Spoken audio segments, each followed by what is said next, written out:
Hello बच्चों, कैसे हैं आप लोग। आज हम लोग पढ़ेंगे क्लास 12 के दिगंत भाग 2 का ये 8वां चैप्टर है, जिस चैप्टर का नाम है सिपाही की माँ। इस चैप्टर में हम लोगों को एक एकांकी नाटक की तरह, एक कहानी की तरह है, जो एक परिवार की कहानी के बारे में दिखाया गया है। इसके लेखक है मोहन राकेश। आप लोग को पता है कि कोई भी चैप्टर अगर हम लोग पढ़ते हैं तो उस चैप्टर का परिचय हम लोग जरूर देखते हैं। अगर आपके पास हिंदी का बुक होगा तो निकाल लीजिए, अगर नहीं भी है तो कहानी को अंत तक सुनते रहिए ध्यान से। बस कहानी पर अपना ध्यान जो है बनाकर रखिएगा, बहुत ही मजेदार ये चैप्टर है। चलिए पहले लेखक परिचय करते हैं। पेज नंबर 91 है। अगर किताब आपके पास है हिंदी का क्लास 12 का तो निकाल लीजिए, अदरवाइज ध्यान से सुनिएगा। मोहन राकेश इसके लेखक। ऑब्जेक्टिव क्वेश्चन यहीं से शुरू हो जाएगा कि सिपाही के माँ के लेखक कौन है? मोहन राकेश। इनका जन्म 8 जनवरी 1915 और मृत्यु 3 दिसंबर 1972। आपको पता है ना कि जो अच्छे लोग होते हैं उनकी मृत्यु बड़ा जल्दी हो जाती है। 47 साल की उम्र में बेचारे की मृत्यु। जंडी वाली गली, अमृतसर, पंजाब। जैसे बड़े बड़े शहरों में जो गली का नाम होता है उन्हीं गली का एक नाम था। बचपन का नाम इनका मदन मोहन गुगलानी था। क्वेश्चन पूछेगा कि मोहन राकेश के बचपन का नाम क्या है, तो क्या बताइएगा? मदन मोहन गुगलानी। माताजी का नाम बच्चन कौर और पिताजी का नाम करमचंद गुगलानी था। पिताजी पेशे से क्या थे? वकील। क्वेश्चन हमेशा पूछेगा, जैसे वो अभी एग्जाम देकर आए तो पूछा है ना कि बाल कृष्ण भट्ट के पिताजी पेशे से क्या थे? व्यापारी थे। तो ऐसा आ गए। ऐसे भी क्वेश्चन यहाँ से हो जाएगा कि मोहन राकेश के पिताजी जो करमचंद गुगलानी है वो पेशे से क्या थे? वकील।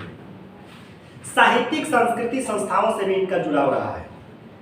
शिक्षा देखते हैं कहाँ से हुआ, तो एमए किए थे संस्कृत सब्जेक्ट से लाहौर से, और ओरिएंटल कॉलेज जालंधर से एमए किए हिंदी में। 2 बार एमए किए, एक बार संस्कृत से और एक बार हिंदी से।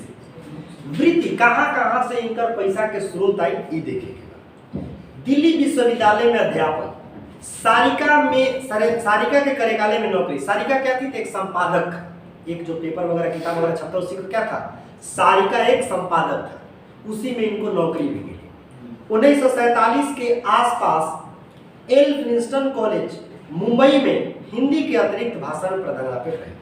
कुछ समय तक डीएवी कॉलेज में जालंधर में प्रवक्ता है। पंजाब में एक सिटी है जालंधर, सुने हो या कोई गांव में जाला नौकरी वगैरह करेगा। प्रवक्ता का मतलब है स्पीकर। 1960 में दिल्ली विश्वविद्यालय में प्राध्यापक बने। 1962 में सारिका के संपादक बने। एक बार सारिका में जॉब मिलल कार्यालय में, और एक बार ऊपर एडिटर बन मिलल संपादक। सारिका एक पब्लिकेशन था, जो किताब छापने दूसरे पब्लिकेशन सुने हैं ना, उसी तरह क्या था? सारिका पब्लिकेशन, जो जहाँ पे अखबार वगैरह और किताबें वगैरह छपा करती थी। आइए देखते हैं उसके बाद जो है अंत में मृत्यु पर्यंत यानी कि जब तक हत्या ना हुई, 1962 से लेकर के 1972 तक बेचारा सिर्फ लेखन के ही कार्य किए और कहीं नौकरी नहीं। इनकी कृतियां कौन कौन थी, क्या क्या ये लिखे थे, कौन कौन उपन्यास लिखे थे, कौन कौन कहानी लिखे थे, कौन कौन नाटक लिखे थे, ये देखिए। इंसान के खंडहर 1950 में, नए बादल 1957 में, जानवर और जानवर 1958 में, एक और जिंदगी 1961 में, फौलाद का आकाश 1972 में, और बारिश 1972।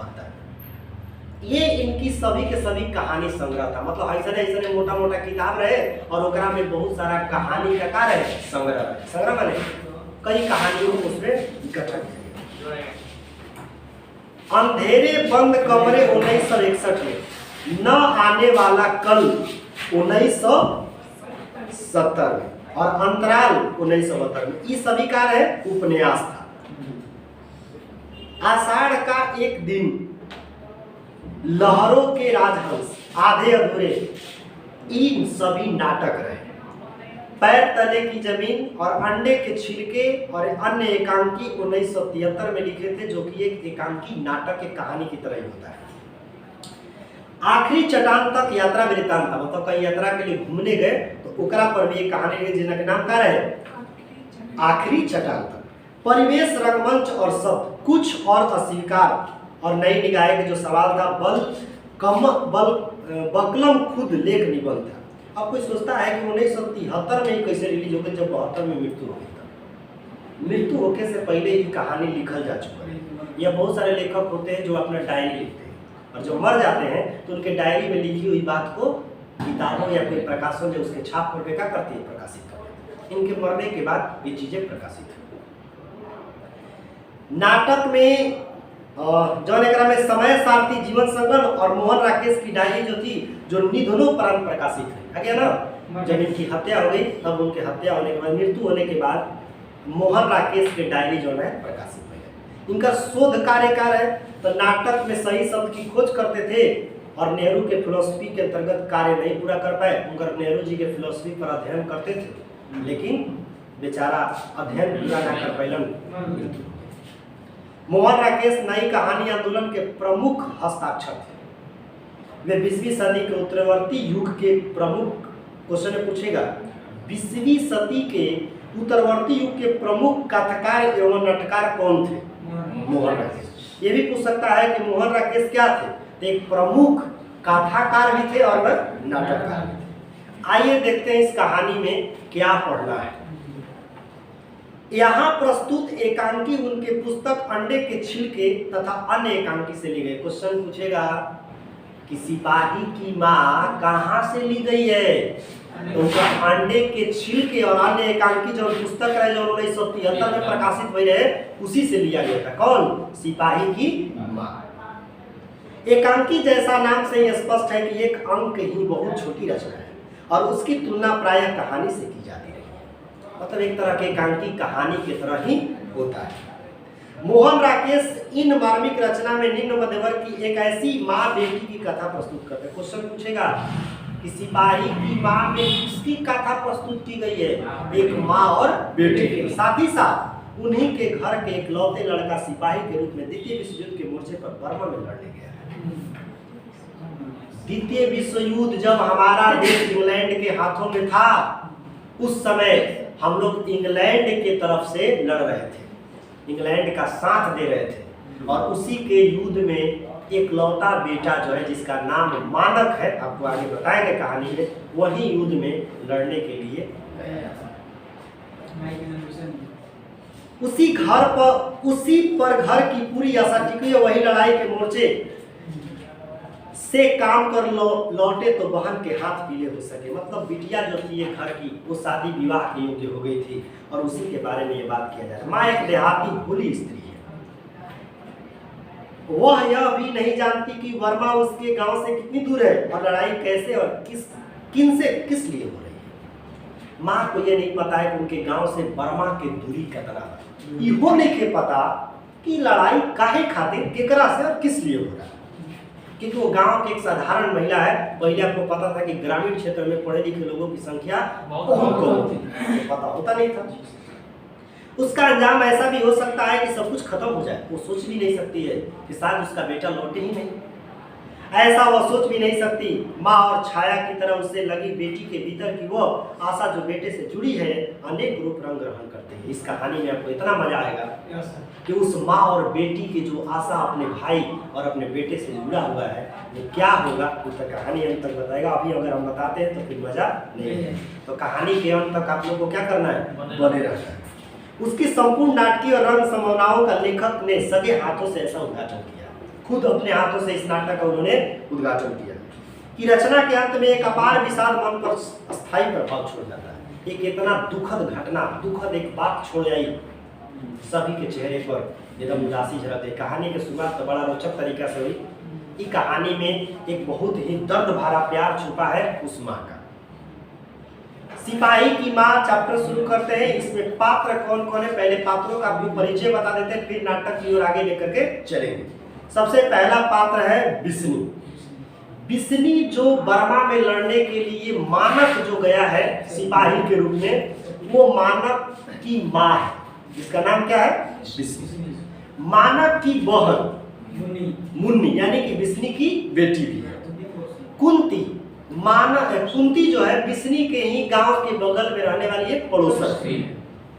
दीनू एक कुम्हार है जो मिट्टी के बर्तन वगैरह बनाने का काम करता है। एक लड़की नंबर 1 और लड़की नंबर 2 ई बर्मा से अपन घर बार जान बचा करके भाग करके आई हुई 2 लड़की।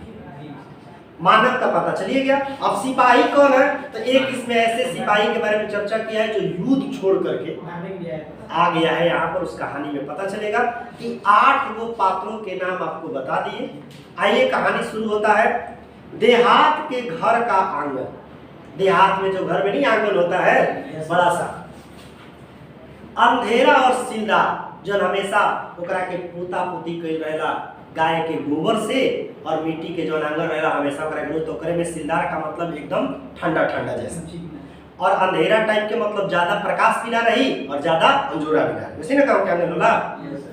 आंगन के बीचों बीच एक खस्ता हाल चरपाई पड़ी। खस्ता का मतलब जो अच्छा अवस्था में ना, मतलब हल्का पुराना हो चुका और टूटा टूटा जैसा हो गया। एक और वैसी ही चरपाई दीवार के साथ रखी, और एक और ही चरपाई आंगन में दिखी कहाँ, दीवार के सहारे रख रखी। दाएं कोने में 2-3 मिट्टी की हंडिया पड़ी है, जो हाड़ी बेटा गगरी कहला जा, उहे 2-3 गो रखल बाटे कोना में। सामने एक लकड़ी का टूटा हुआ दरवाजा है जो घर के अंदर खुलता है। दरवाजे पर एक अंगोछा बुझाता अंगोछी, और चारपाई पर एक फटी हुई धोती सूख रही है। मतलब अगर ये नाटक अपने गांव में आप चाहते हैं कि हम खेले, तो इसी तरह से आपको भी व्यवस्था करना होगा। स्टेज पर ये चीजें रखनी पड़ेगी, 2 चारपाई, फिर कुछ मिट्टी के बर्तन, और उसके बाद देखिए और क्या क्या है। दरवाजे पर एक औचर चारपाई पर एक फटी हुई धोती सूख रही है। बाईं ओर बाहर जाने का रास्ता है जिसमें किवाड़ नहीं है। जो आंगन में जाए के बाहरी रास्ता है वो आंगन में दरवाजा ना है, मतलब पर्दा वाला लगा हुआ है, अंदर से आदमी आवत तो बोल क्या। पर्दा उठने पर बिजली चरपाई के पास मोड़े पर बैठी चरखे पर सूत काटती दिखाई देती है। जन पीढ़ा होला ना ऊंचा जैसे टेबल टाइप के होला, वही टेबल पर बैठ करके कौन क्या कर रही है, उस चरखी से, जैसे देखना पड़ा ना गांधी जी के कबो चरखी से चरखे होते थे, उसी चरखे पर सूत काटती दिखाई देती है, रेशा बनाते हुए दिखाई देती है। उसके चेहरे पर झुरिया पड़ी है। झुरिया का मतलब उदास। अरे जेकर एक ही बेटा होके और वो बेटा युद्ध में होके और 7 महीना से ओकर 7 महीना से ऊपर से गइल बा, तो ओकर बताइए कि चेहरा पर क्या हो।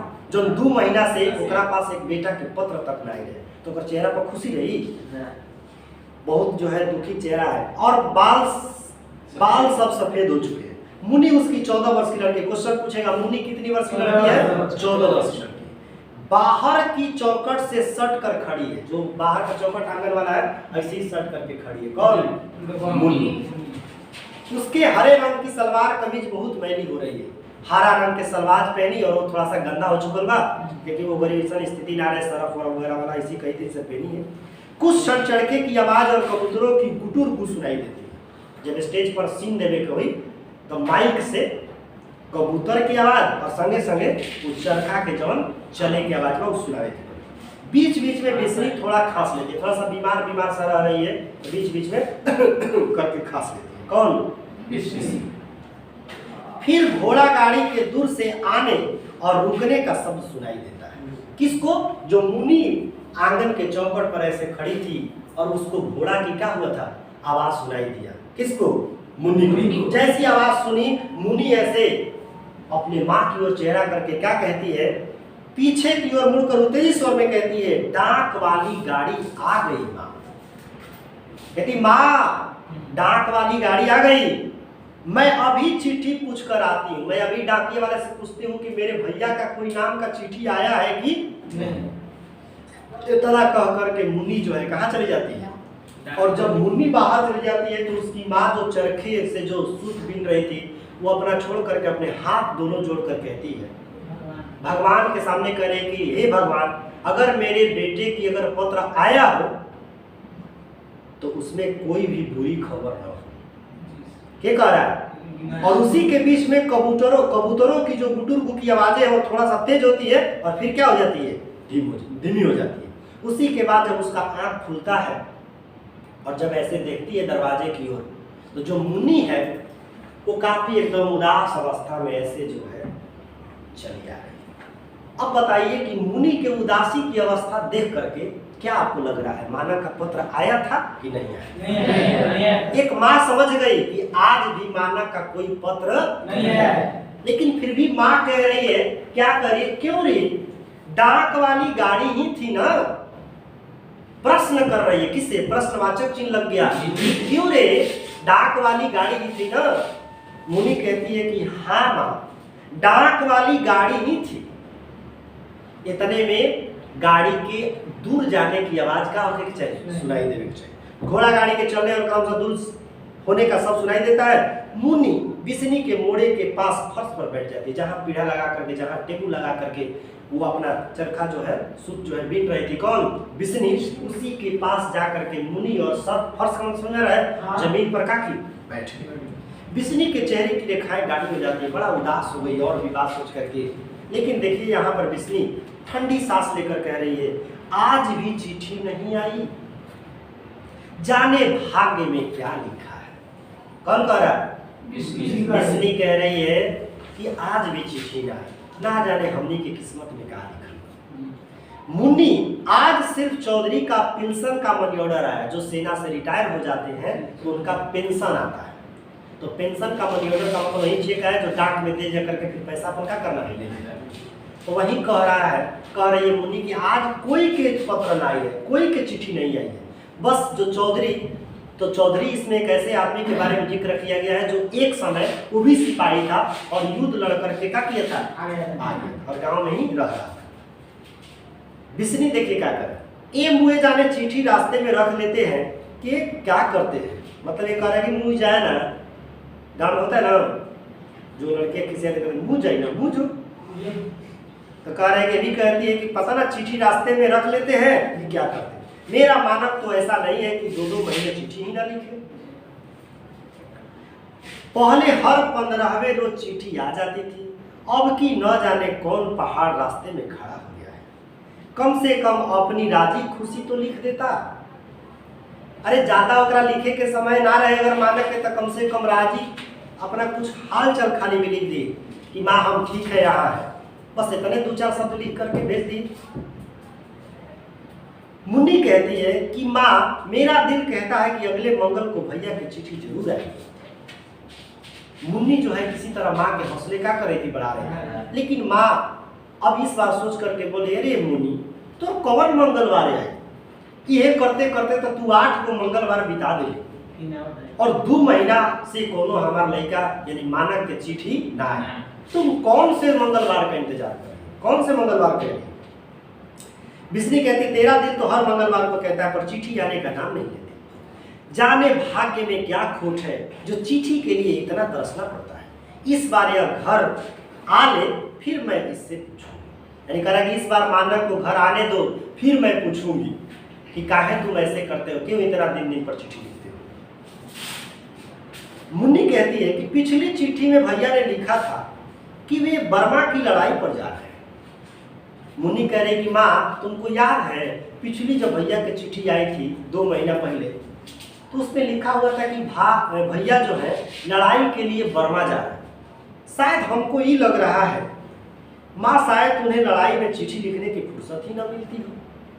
मुन्नी जो है किसी तरह माँ को क्या कर रही है, दिलासा दे रही है, किसी तरह उसके हौसलों को बढ़ा रही है कि माँ हमको ऐसा लग रहा है कि भैया बर्मा के युद्ध में इतने व्यस्त हो गए हैं, इतना युद्ध भयंकर छिड़ गई कि ओकरा में उनका समय नहीं मिला, का लिखेंगे पत्र लिखेंगे। बिस्नी कहती इतनी भी फुर्सत नहीं मिलती कि माँ को 4 हरफ लिख कर डाले कि 4 लाइन ओकरा लिखे के पास फुर्सत नहीं मिला। अरे ज्यादा ना लिखी, बस 4 लाइन लिख करके पत्र में भेज दी, जरा सी पता चले कि हमारा बेटा का है अच्छा से। उसे यह नहीं पता कि मेरी चिट्ठी जाती है तो माँ के कलेजे में जान पड़ती है। माँ के कौन 2-4 हैं जिनके सहारे वो प्राण लेकर बैठी रहेगी। नदीदे को यह बात तो सोचनी चाहिए। नदीदे का मतलब जब खिसिया का बेटा लगे एकदम अंधा हो गया है, ओकरा अंधवा के एकदम बात ही सोचे के चाहिए।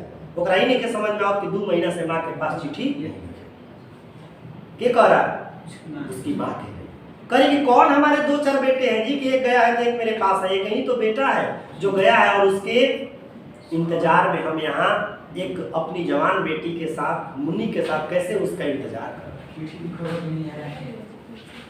मुन्नी बिस्नी के घुटने पर बाहें फैला करके ऊन पर सिर रख देती। जैसे आप लोग ऐसे नहीं डेस्क पर ऐसे सिर रखते, तो उसी तरीका से जो मुन्नी है अपने ऐसे बाह को फैला करके बिस्नी के पैर पर अपना सिर क्या करती है, रख देती है। मुन्नी तुम फिक्र क्यों करती हो माँ, देख लेना अगले मंगल को चिट्ठी जरूर आएगी। माँ जो है कुछ क्षण एकदम निस्तब्ध, कुछ नहीं बोलती है, शांत रहती। फिर बिस्नी मुन्नी को घुटने से हटाकर फिर चरखा चलाने लगती है और मुन्नी उठकर सूखी हुई धोती के चरपाई से समेटने लगती है। या बात पीछे जो उहे चरपाई पर जो धोती पसार रहे हैं सूखे लोग करे क्या करेगा, समेटेगा। धोती तह करते हुए बीच में रुक करके मुन्नी बोलती है, बर्मा यहाँ से कितनी दूर होगा माँ। मुन्नी जो है उस माँ से कहती है कि माँ बर्मा यहाँ से कितनी दूर होगा। फिर बिस्नी कहती है कि चौधरी कहता था कई 100 कोस दूर है, जाने चौधरी को भी पता है या नहीं। जब जो उसके मुंह में आता है वो कह देता है। अब कोई जाना था, चौधरी तो कहता है कि कई कोसों दूर है, लेकिन इस बात का पता ना सही है कि झूठ है। बिस्नी जो है गांव की सीधी भोली भाली औरत है, उसको ये पता नहीं। मुन्नी फिर कह रही चौधरी यह भी कहता है कि वहां गाड़ी मोटर नहीं जाती, पानी वाले जहाज में बैठकर वहां जाते हैं। बिस्नी कहते हैं यह तो मानव भी कहता था कि कलकत्ते से, यानी कि कोलकाता का पहला नाम पुराना नाम क्या था, कलकत्ते से बर्मा पानी वाले जहाज में बैठकर जाते हैं। मानव कलकत्ते के समुद्र में पानी वाले जहाज देखकर आया था। करे ई तो बात मुन्नी मानक भी कह रहा था कि हम लोग पानी वाले जहाज में ही बैठकर जाते हैं, कहाँ। फिर मुन्नी जो है काफी भोले भाली जो ये बच्चियां थी 14 साल की, ये बोल रही है क्या कि बर्मा से चिट्ठी भी तो फिर माँ जहाज में ही आती होगी।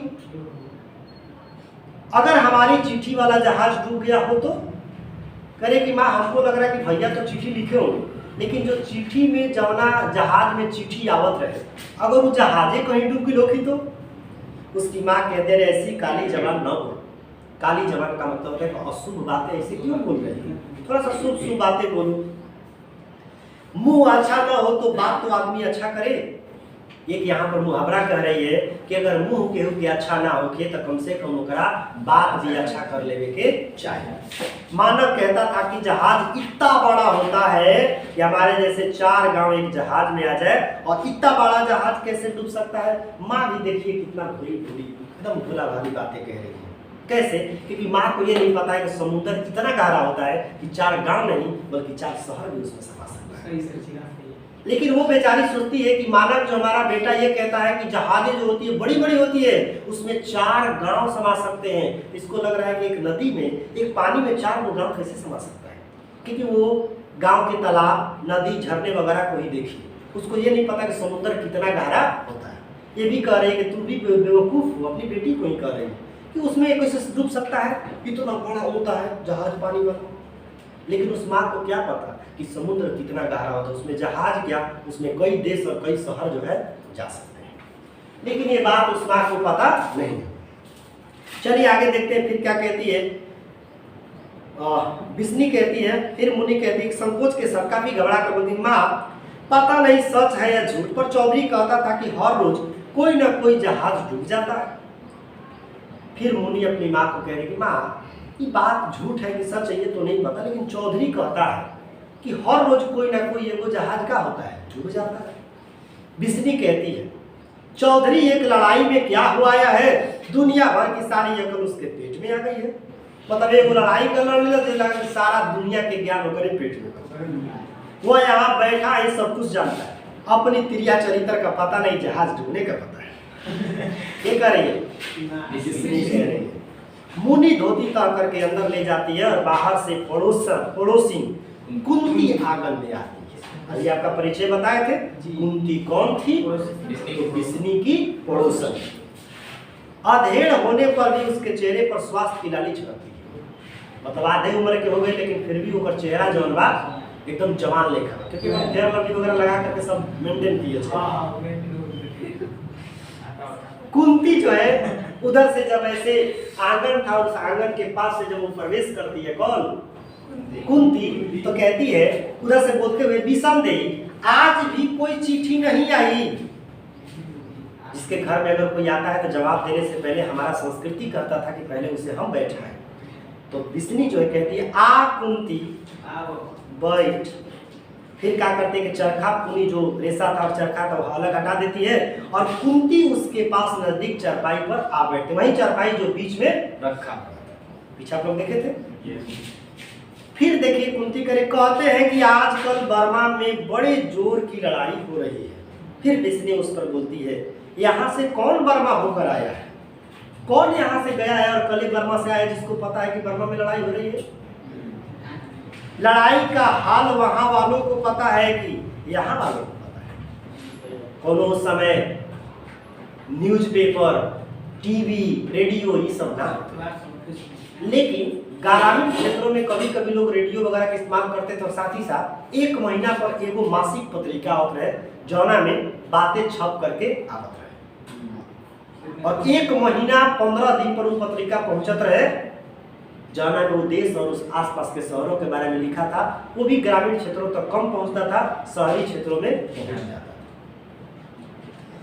अब देखिए यहाँ पर फिर क्या कह रहा है, यहाँ कौन सा बात, चौधरी रोज घर बैठा खबरें करता रहता, अपने से कुछ ना कुछ बनाते रहता है। मानक आएगा तो पता चलेगा कि यह कितना विद्वान है। आज यह जो जी में आए कहले सब सच है। कह रहे आज चौधरी जितना मन में गढ़ के बातें बना ले, जौन भी कहे तो सही माने के ना। कुंती बेचारा जल्दी घर वापस आ जाए और आकर बहन के हाथ पीले करे। पहले की उम्र में लड़की की शादी 10 वर्ष से लेकर के 14-15 तक में पूरा हो जाता है।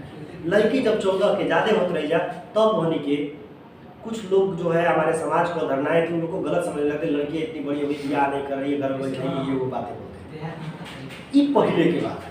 यही से पहले लोग बिटिया को बोझ मानते थे, कहते थे कि 10 साल के बाद वो दूसरे के घर चली जाएगी तो उसको क्या हम पढ़ाएंगे लिखाएंगे और अपने घर रखेंगे।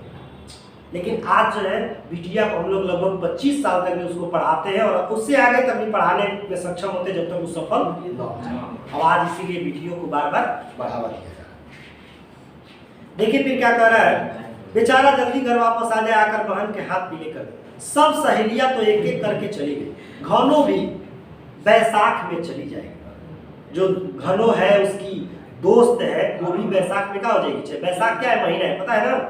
पूस कहते हैं जनवरी को, पूस कहते हैं जनवरी को, पूस माघ फागुन यही सारे हिंदी महीने के नाम हैं। तो बैसाख में यानी जो जुलाई अगस्त में होला ना, वही बैसाख में क्या हो जाएगी, वो भी चल जाएगी। कौन जब साग होला बैसाख में ना, क्या होला पता नहीं क्यों होता है। चलो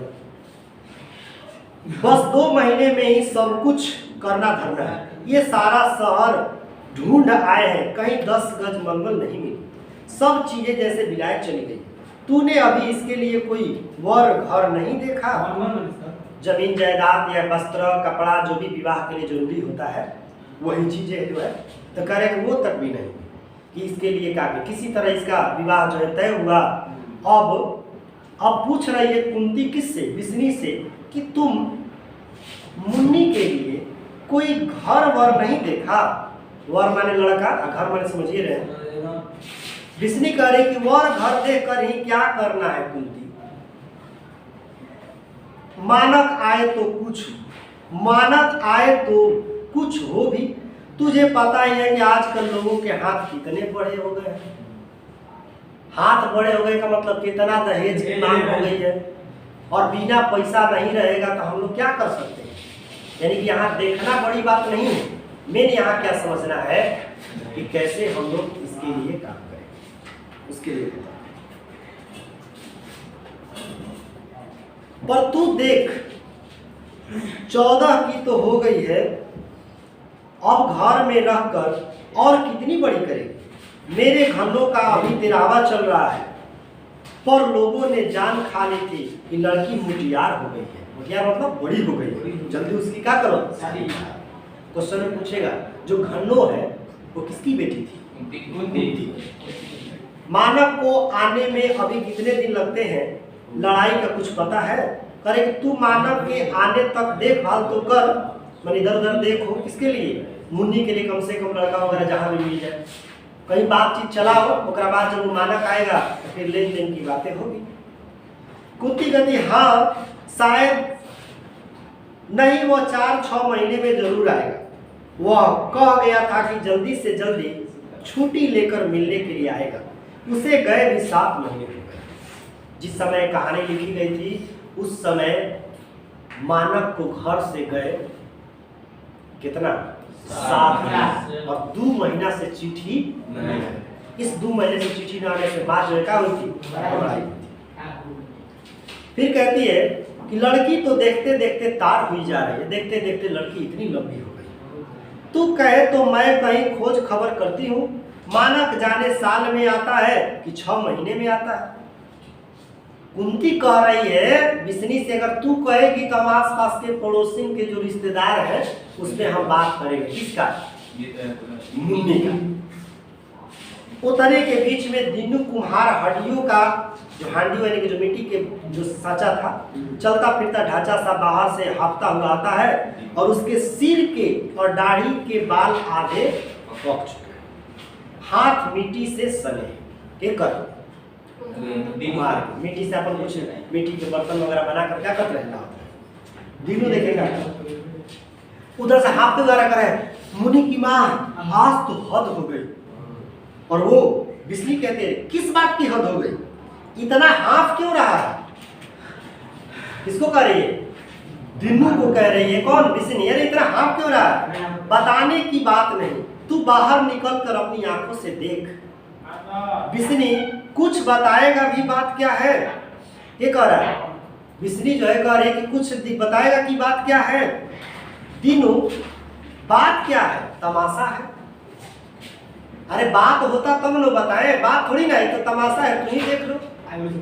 कहानी के स्टार्टिंग में ये बात कहाँ से निकल कि जो 2 लड़कियां वही है जो बर्मा से किसी तरह अपना जान बचा करके घर द्वार छोड़ करके भागी है, क्योंकि बर्मा में लड़ाई छिड़ गई रहे और वो जगह सब बम फेंके लगला सन, तो शहर के शहर का होके लगल नष्ट हो गया।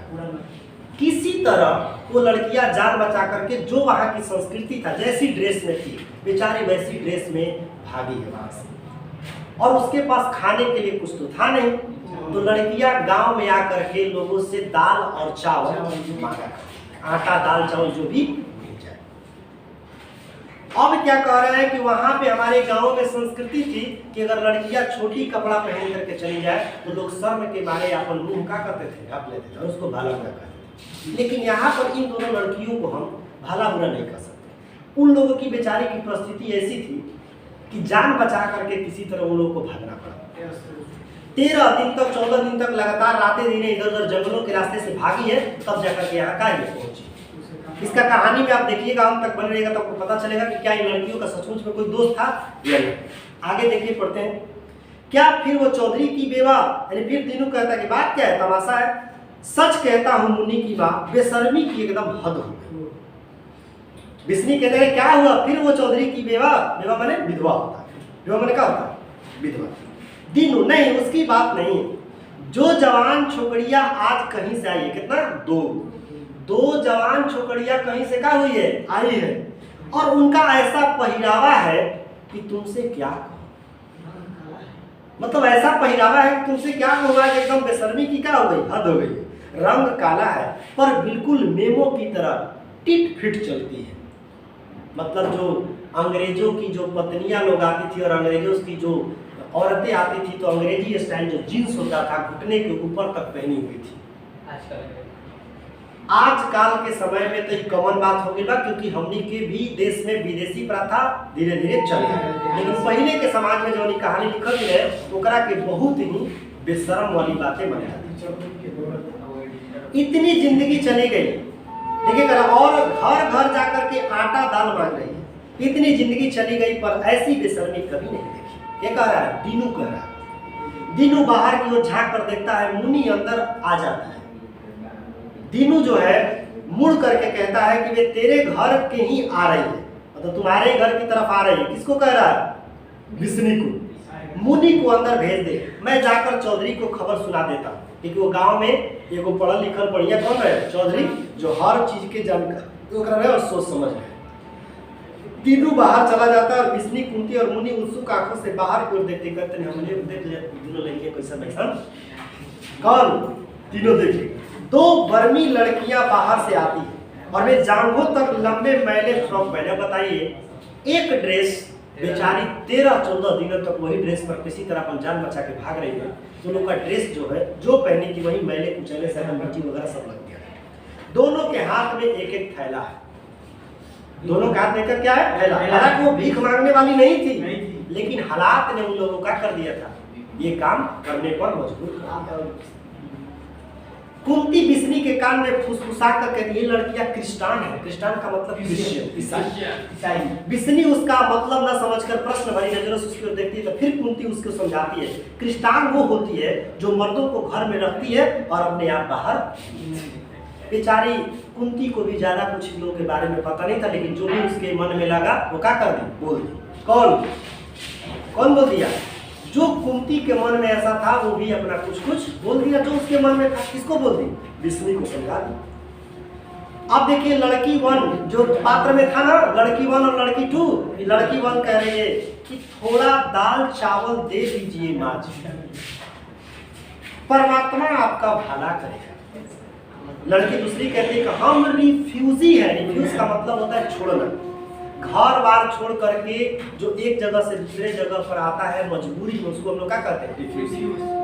हम रिफ्यूजी हैं बाजी, बहुत दूर से भूखे प्यासे आ रहे हैं, हमारा सब कुछ छीन गया है, घर द्वार जमीन जायदाद, तो हमारा कुछ भी नहीं रहा, हम लोग बस किसी तरह अपने पेट भरने के लिए आपके पास आए। लड़की 1 कहती है कि हम लोग रंगून से आ रहे हैं, हजारों लोग वहां से घर बार छोड़कर चले आए। रंगून शहर है बर्मा का। हम एक घर की 10 औरतें यहाँ से 3 मील दूर एक पुरानी धर्मशाला में पड़ी। हमारे 2 भाई रास्ते में मारे गए। जो भी सैनिक देख लेता था उनको गोली से मार देता था। थोड़ा दाल चावल दे दीजिए माँ जी, आपकी जान की दुआ। कुंती कहती है फिर किसनी के कान के पास, ये लड़कियां क्रिस्टान नहीं है, इनके लक्षण अच्छे नजर नहीं आते। इसको लग रहा है कि कुछ लूटपाट या कुछ चोरी वगैरह के भुलवाने के लिए हम लोग आए। बिस्नी लड़की के चेहरे पर दृष्टि जमाए हुए, हाय रे तुम इस तरह भी क्यों मांग रही हो, देखने में तो तुम अच्छे घर की नजर आती है। लड़की फिर कह रही है कि पहले जब घर बार था तब और बात थी माँ जी, अब घर बार उजड़ गया तो भीख काहे आसरा है। अब कोई आसरा नहीं है, पहले घर द्वार सब रहे तब उनका आसरा रहे, लेकिन अब का कुछ नहीं। जापानी जहाजों ने बम मार मार कर सारा शहर उजाड़ दिया, रोज वहां गोलीबारी होती है, यहाँ तो आप लोग स्वर्ग में रहती है माँ जी। लड़ाई की वजह से हमारा मुल्क तो बिल्कुल तबाह हो गया, फौज को छोड़कर और कोई वहां नहीं रहा, सिर्फ फौज जो है जो दूसरे फौजों की सामना कर रहे हैं, बाकी तो सारे लोग कहीं कहीं भाग गए, कहीं मर गए, सारा के सारा शहर का हो गया नष्ट। मुन्नी जरा आगे आकर के ऐसे बोलती है कि माँ, यह कहती है कि इनके मुल्क में बहुत लड़ाई होती है, इनसे पूछो ना कि बर्मा इनके मुल्क से कितना दूर है। दूसरी लड़की इसकी बातों को सुन लेती है, कहती है कि हमारे मुल्क का नाम ही बर्मा है, हमारा शहर रंगून बर्मा में ही है। बिस्नी और मुनी एक साथ बोलती है काफी चौंक करके, तुम लोग बर्मा से आई हो? क्योंकि उन लोगों ने ये बातें सुनी थी कि बर्मा से लोग आ जा सकते हैं या जा सकते हैं किस रास्तों से? सिर्फ समुद्री जहाजों से। और ये लोग कह रहे हैं कि हम लोग किसी तरह अपना जान बचा करके पैदल भागते हुए यहाँ पहुंचे। ये चीजें सोच करके काफी हैरान हो जाती है और सोचती है कि बर्मा में वही युद्ध लगा है जहाँ मेरा बेटा है। काफी ये नाम सुनकर के उन लोग आश्चर्यचकित हो जाते हैं, माँ और बहन दोनों। पहली लड़की कहती है हाँ माँ जी, हम बर्मा से ही आए हैं, वहाँ रहने वाले हजारों लाखों लोगों की जान चली गई, जिनको जिधर रास्ता मिलता है वो उधर भाग कर जान बचाने की कोशिश करता है।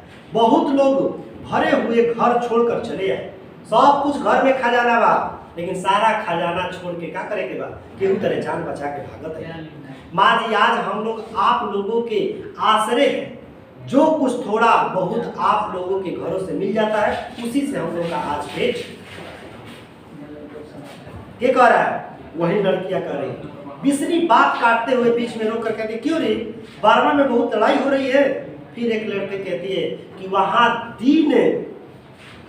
दिन रात आग बरसती है माँ जी, हम लोग फिर भी खुश किस्मत है कि जान लेकर निकल आए। 13 दिन तक हम लोग भूख प्यासे जंगली रास्ते में चलते रहे। तब जाकर के आज हम लोग यहाँ क्या है बचे हुए।